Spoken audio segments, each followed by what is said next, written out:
કચ્છમાં ભેદી બીમારીથી મોત ઉપર સરકારનું નિવેદન 5ના હાર્ટ એટેક અને બ્રેન સ્ટ્રોકના કારણે મોત થયા છે તેવું કહ્યું છે પ્રવક્તા મંત્રી ઋષિકેશ પટેલે। તો 12 મૃતકોના સેમ્પલ પુણે મોકલવામાં આવ્યા છે। મોડી સારવારને કારણે મોત થયા હોવાના પ્રાથમિક તારણો પ્રાપ્ત થઈ રહ્યા છે।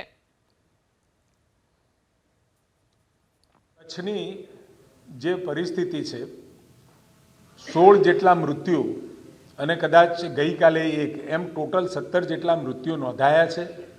આ 17 મૃત્યુમાંથી 4 થી 5 એ હાર્ટના કારણે કે બીજા અન્ય કારણોસર બ્રેન સ્ટ્રોકના કારણે આવા મૃત્યુઓ આઈડેન્ટિફાઈ થયા છે।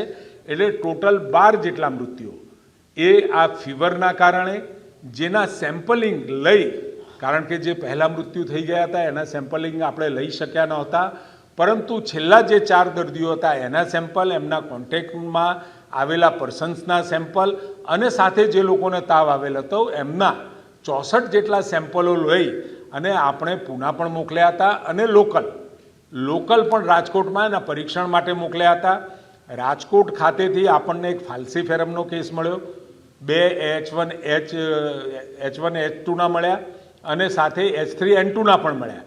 એટલે આમ તો કહેવાય ન્યુમોનિયા જ કહેવાય। અને જે ત્યાંથી 7 જેટલા જે બીજા રોગો કે જેની અંદર નિપા વાયરસ છે, CCHF છે વગેરે વગેરે, એ વાયરસોના પરીક્ષણ માટે પણ ત્યાં મોકલ્યા હતા।